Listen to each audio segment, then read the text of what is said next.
Hi viewers, welcome to Devika's kitchen. நாம் இன்றைக்கி பார்க்க போகிறது ஸ்ப்ரிங் ஆனியன் கிரேவி. வெங்காயத்தாள் பார்த்துருக்கீங்களா? அது ரொம்ப டேஸ்டியாக இருக்கும் சமைச்சா. அதுக்கு நான் இன்றைக்கி ஒரு கட்டு வெங்காயத்தாள் எடுத்து அதை சுத்தம் பண்ணி கழுவி வச்சுருக்கிறேன். பாருங்கள், வெங்காயத்தோல் எல்லாம் உரிச்சிட்டு சுத்தம் பண்ணியிருக்கேன். ரம்பை ஒரு பீஸ் எடுத்துருக்கிறேன். ரம்பை உங்களுக்கு இல்லாட்டி ஆப்ஷனல் தான் விட்டுருங்க.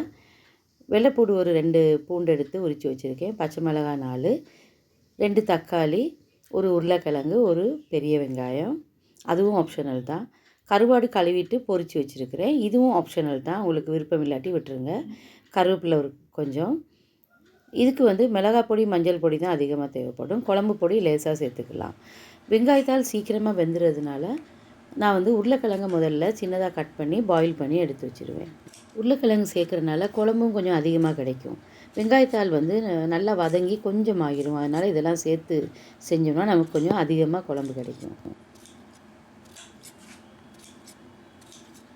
உருளைக்கிழங்கை கட் பண்ணிவிட்டு ஒரு பாத்திரத்தில் கொஞ்சமாக தண்ணி சேர்த்து அதில் உப்பும் சேர்த்து இந்த கிழங்கு அதில் சேர்த்து அவிய விட்டுருவோம்.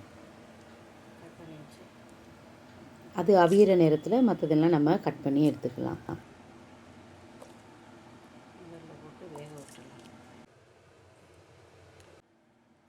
இப்போ வெங்காயத்தை தனியாக கட் பண்ணி எடுத்து அதை சின்னதாக நம்ம நறுக்கிக்கிடுவோம். வெங்காயம் வதங்க கொஞ்சம் டைம் எடுக்கும். வெங்காயத்தாள் சீக்கிரம் வதங்கிடும். அதனால் ஒரே சைஸாக கட் பண்ணக்கூடாது. வெங்காயத்தை சின்னதாக பொடியாக நறுக்கிக்கலாம். உங்களுக்கு நிறைய வெங்காயத்தாள் இருந்தால் பெரிய வெங்காயம் நான் ஒன்று சேர்த்துருக்கேன் இல்லையா, அது உங்களுக்கு தேவைப்படாது. இந்த வெங்காயமே போதும். எனக்கு கொஞ்சம் குழம்பு கிரேவி நிறைய வேணுங்கிறதுக்காக பெரிய வெங்காயமும் ஒன்று சேர்த்துருக்கேன். வெங்காயத்தால் கொஞ்சம் நீளமாக கட் பண்ணிக்கலாம். வெங்காயத்தை விட கொஞ்சம் நீளமாக பெருசாக கட் பண்ணிக்கலாம்.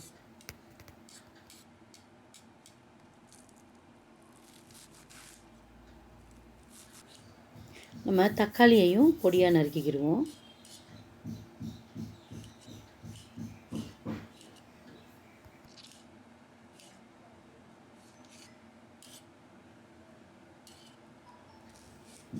பெரிய வெங்காயத்தையும் பொடியாக நறுக்கிக்கலாம்.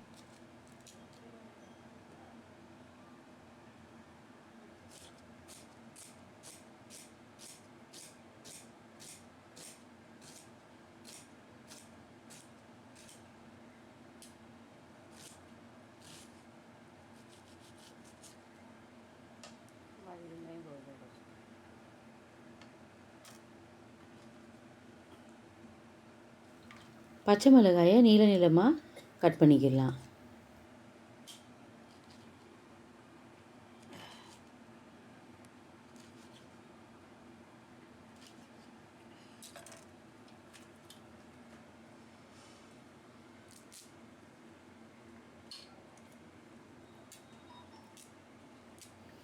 ரொம்ப ஆப்ஷனல் தான், இருந்தால் நீங்கள் சேர்த்துக்கோங்க. அது ஹெல்தியானதும் கூட. கொலஸ்ட்ரால், இந்த ப்ரெஷர், சுகர் எல்லாம் கண்ட்ரோல் பண்ணும். வெள்ளைப்பூடையும் சின்னதாக கட் பண்ணிக்கோங்க.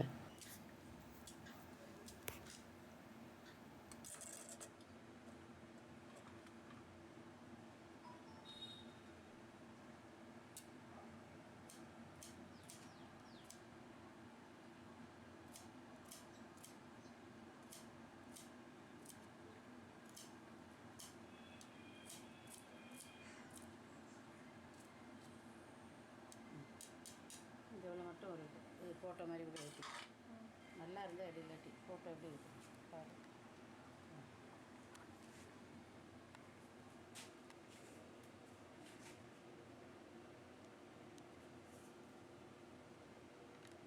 நான் தேங்காய் பிடிக்கிறேன்.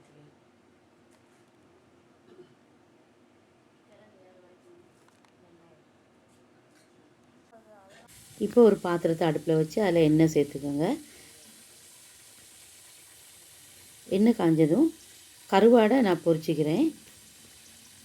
கருவாடு இந்த எண்ணெயில் ஏன் பொரிக்கிறேன்னா, அதே எண்ணெயில் நம்ம தாளித்தோன்னா இந்த குழம்பு இன்னும் டேஸ்ட்டாக இருக்கும். அப்படி கருவாடு சேர்க்காதவங்க நேரடியாக நீங்கள் கடுகு எல்லாம் சேர்த்து தாளிக்க தொடங்கிடலாம். நான் இந்த எண்ணெயை தாளிக்கிறதுக்கு யூஸ் பண்ணுறதுக்காக தான் அந்த எண்ணெயில் கருவாடை பொரிக்கிறேன்.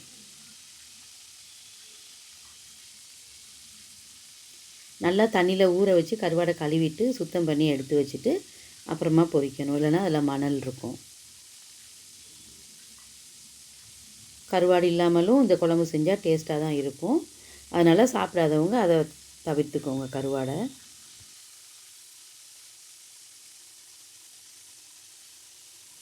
நல்லா ஒரு ப்ரௌன் கலராக வரைக்கும் பொரிச்சிருங்க, இல்லைனா கருவாடு கரைஞ்சிரும்.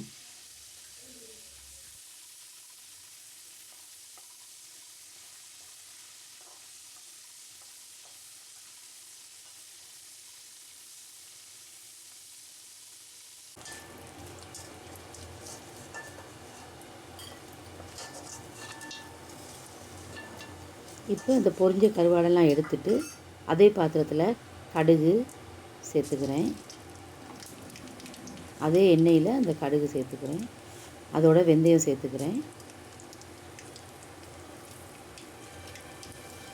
சீரகம் கொஞ்சமாக சேர்த்துக்கிறேன். எல்லாம் ஒரு அரை அரை டீஸ்பூன் அளவு தான். பெருஞ்சீரகம் கொஞ்சம் சேர்த்துக்கிறேன்.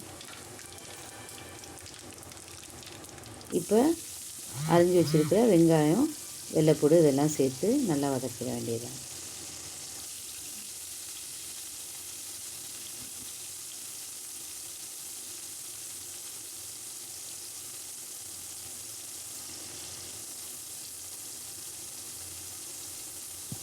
பச்சை மிளகாயும் அதோடு சேர்த்துக்கிறேன். ரம்பை, கருவேப்பிலை இதெல்லாம் சேர்த்துக்கலாம். சேர்த்து நல்லா வதக்கி விட்டுறணும்.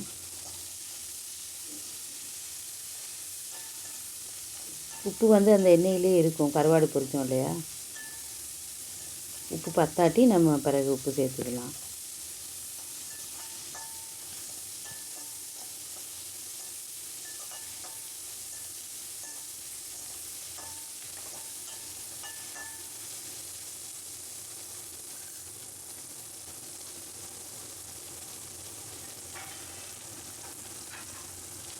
இப்போ வெங்காயம் வதங்கினதும் அதோட கட் பண்ணி வச்சுருக்க தக்காளியை சேர்த்து வதக்கிக்கலாம்.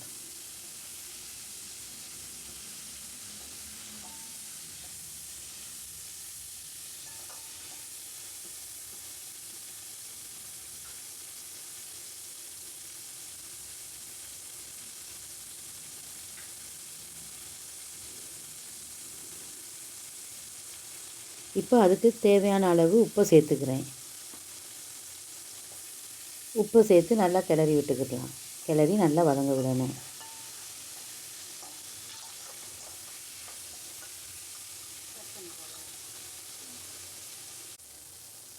இப்போ இது வதங்கினதும் அரை டீஸ்பூன் மஞ்சள் பொடி சேர்த்துக்கிறேன். ஒரு டேபிள் ஸ்பூன் அளவு மிளகாய் பொடி சேர்த்துக்கிறேன். சேர்த்து நல்லா வதக்கி விட்டுறணும்.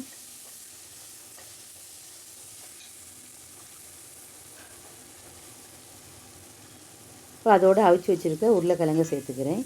இந்த குழம்புக்கு நான் வந்து மஞ்சள் பொடியும் மிளகாய் பொடியும் மட்டும்தான் சேர்த்துக்கிறேன். குழம்பு பொடி ஆப்ஷனல் தான். இந்த மஞ்சள் பொடி மிளகாய் பொடிக்கே நல்ல டேஸ்ட்டாக இருக்கும் குழம்பு. இதை வதக்கி விட்டுட்டு 2ஆம் தேங்காய் பாலை கொஞ்சம் சேர்த்துக்கிறேன். தேங்காய் பால் வந்து ரொம்ப அதிகமாக வேண்டாம், சும்மா அது வதங்கிறதுக்காக கொஞ்சமாக 2ஆம் தேங்காய் பால் கொஞ்சம் சேர்த்துக்கிறேன். இல்லை நீங்கள் தேங்காய் பால் விட விருப்பம் இல்லாட்டி தண்ணி கூட சேர்த்துக்கலாம்.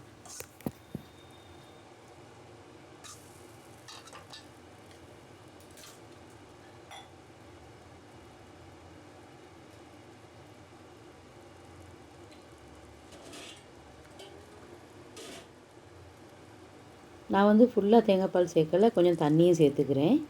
நீங்கள் ஃபுல்லாக தேங்காய் பால் சேர்க்கனாலும் சேர்த்துக்கலாம், இல்லை தேங்காய் பாலே இல்லாமல் கூட நீங்கள் இந்த குழம்பு செய்யலாம், செஞ்சாலும் நல்லா தான் இருக்கும்.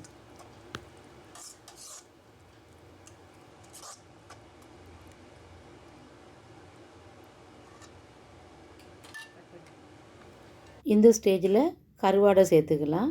கருவாடையும் சேர்த்துட்டு நல்லா வதங்க விடணும். கருவாடு இல்லை போடாதவங்க அதை விட்டுருங்க. விட்டுட்டு வெங்காயத்தாளை மட்டும் இந்த ஸ்டேஜில் சேர்த்துக்கோங்க.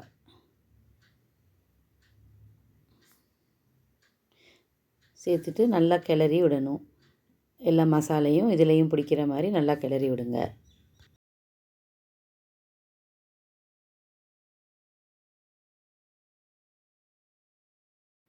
வெங்காயத்தாள் போட்டதும் அதிக நேரம் வைக்க வேண்டியதில்லை. அந்த பச்சை வாசனை போக வரைக்கும் வதக்கி விட்டால் போதும்.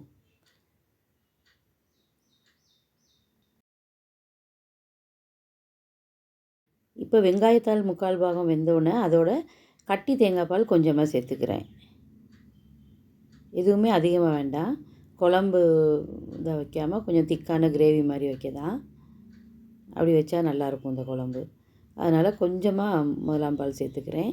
உப்பு பார்த்துக்கோங்க, உப்பு பத்தாட்டி உப்பு சேர்த்துக்கோங்க. கருவாடு போட்டால் கொஞ்சம் கவனமாக உப்பு போடணும், ஏன்னா கருவாடுலேயும் உப்பு இருக்கும். இப்போ இந்த வெங்காயத்தாள் குழம்பு ரெடி ஆயிடுச்சு. உங்களுக்கு இந்த ஸ்ப்ரிங் ஆனியன் கிரேவி பிடிச்சிருந்தா நீங்களும் செஞ்சு பாருங்கள். செஞ்சு பார்த்துட்டு என்னோடய சேனலை லைக் பண்ணுங்கள், ஃப்ரெண்ட்ஸோடு ஷேர் பண்ணுங்கள், சப்ஸ்கிரைப் பண்ணுங்கள். மீண்டும் இன்னொரு ரெசிப்பியில் சந்திக்கலாம். அதுவரை பாய்.